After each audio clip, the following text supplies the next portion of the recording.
Eu vos contei essa história para que possais ir adiante e fazer o mesmo, para que possais ofertar vosso serviço, sabendo que cada ato altruísta é uma semente plantada na alma de um planeta. E essa semente amadurecerá e nascerá forte. E então desabrochará como um adorno floral para todos os que virão a seguir. Este é o significado do florescer da vara de Arão.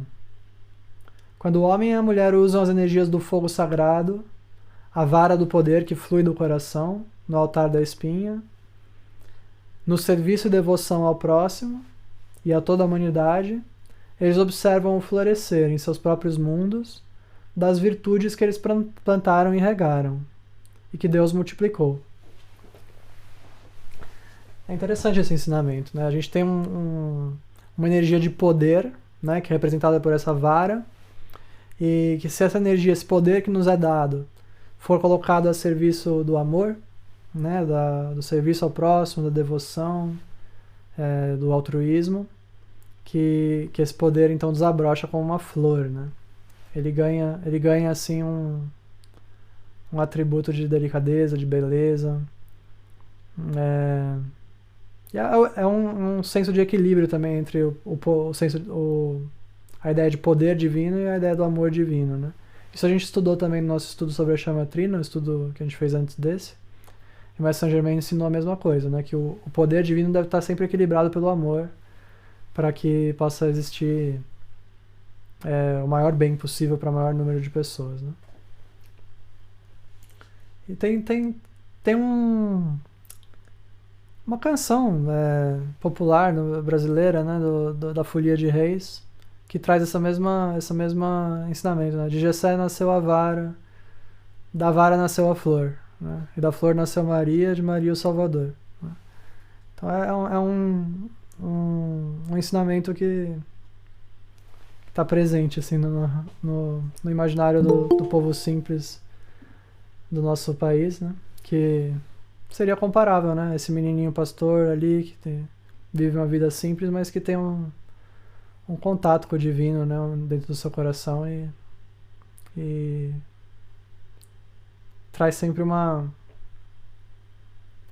a devoção de qualquer pessoa, por mais simples que seja, traz algo precioso para todas as evoluções de um planeta, né? É isso que o mestre trouxe ali naquele momento que ele falou. Embora meu contato com o divino fosse humilde, ele tinha um senso de propósito cósmico que estava se desenrolando por intermédio dele, né? Então, é legal isso pra gente entender também qual que é o lugar verdadeiro da humildade, né? Que não é simplesmente sempre se rebaixar e falar assim, não não sou nada, né? A humildade verdadeira é essa, a gente se manter humilde perante a Deus, né? Sem vontade de aparecer ou de ter um benefício pessoal, mas ao mesmo tempo sabendo que Deus, se Deus puder, ele vai, se a gente der espaço, abrir espaço e amar a Deus, ele vai usar a gente, né? Pra realizar um propósito. Olha que história maravilhosa essa, né? Que vem uma primeira banda de ladrões, eles intimidam o cara lá pra ele esconder, ele concorda, mas com fé em Deus. Depois vem a outra banda de ladrões, uma acaba com a outra, né? Isso enquanto ele tá ali mantendo aquele pensamento, não, Deus vai fazer a justiça, né? Cada um desses pensamentos, dessas escolhas que o pastorzinho fez no plano mental ali, na sua comunhão com Deus, cada uma dessas coisas influencia o destino de todos esses acontecimentos, né? Não é apenas uma casualidade, assim, olha que sorte que ele deu, né? Que a coisa aconteceu assim. Cada um desses pensamentos, cada uma dessas escolhas corretas no plano mental que ele estava fazendo ali, ajudam o propósito divino a se concretizar no plano terrestre, né? Para ele vir e se concretizar, a justiça ser feita e tudo poder acontecer. E não é por acaso que os donos naquele momento que ele faz aquela indagação, né? Como é que eu vou sair aqui, largar meu rebanho para ir procurar essas pessoas, né? Assim, esse é o meu problema, né? Ele apresentou esse problema diante de Deus e recebeu a sensação de não, vai dar tudo certo, fica tranquilo, paz, aquieta-te, tá tudo bem.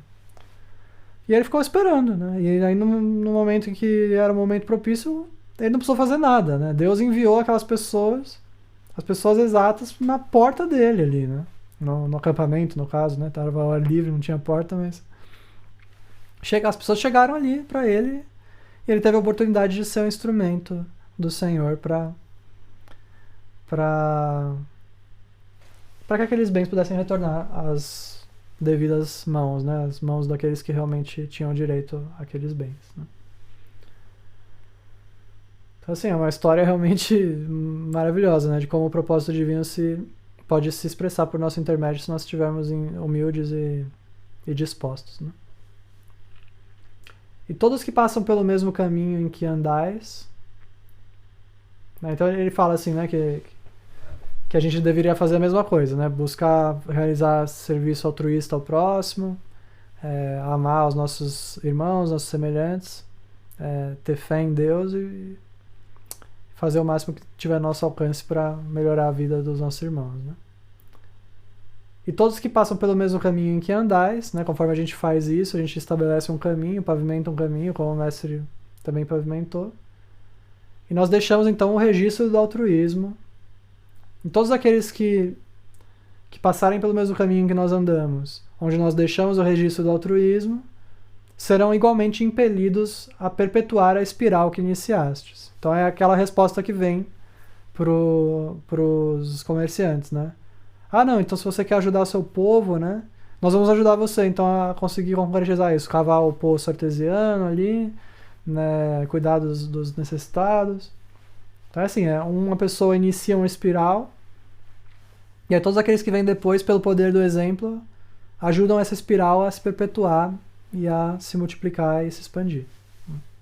E pouco a pouco, o reforço da virtude, por meio de atos sucessivos, multiplicados por outros atos, constrói um momentum que impulsiona o amor como a fundação de uma nova civilização, uma nova era e uma nova hierarquia. É aquele ditado popular, né? Gentileza gera gentileza. A gente jamais deve menosprezar o poder disso, né? Cada coisinha que nós fazemos de bom para os nossos irmãos gera uma resposta, muda o dia daquela pessoa, aquela pessoa vai fazer algo de bom para uma outra pessoa, e assim nesse efeito reação em cadeia, é assim que o propósito divino se desenrola, é assim que as coisas acontecem, né? Então, a gente jamais deve menosprezar o papel que nós podemos ter dentro desse serviço, e como isso pode alterar os caminhos e os rumos de um planeta. A vida não resistirá ao fluxo na direção da fonte do amor. Só retornando aqui, vou fazer um pequeno parênteses. Tem uma passagem, não sei se daqueles que gostam, né, do Senhor dos Anéis, que é um grande épico, assim, da nossa geração. O escritor, ele era um cristão muito devoto, né?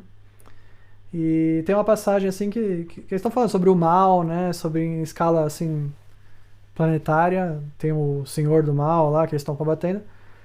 E aí eles estão discutindo assim num conselho, né? Os magos mais inteligentes com os príncipes, assim, é um conselho de pessoas importantes assim discutindo. E aí um dos magos fala assim: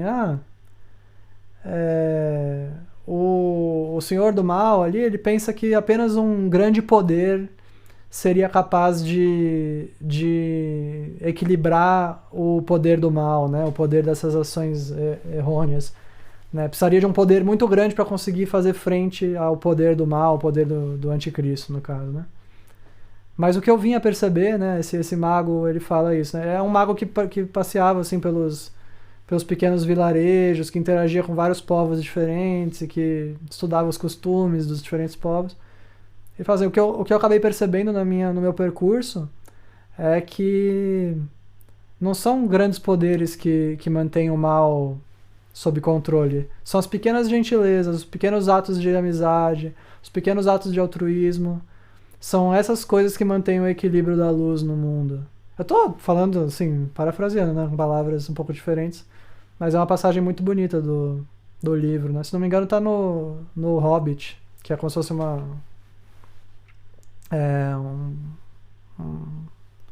ele vem antes da história do Senhor dos Anéis, assim, né? É um percurso de 4 livros. E aí ele fala isso, né? E é exatamente a mensagem que está sendo trazida aqui, né?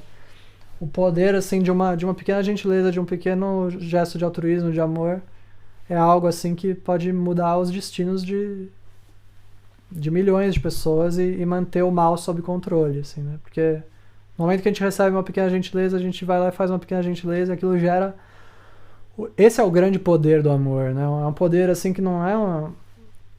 Às vezes ele atua de uma forma bastante silenciosa e singela, mas que é um poder multiplicador muito grande, assim, né?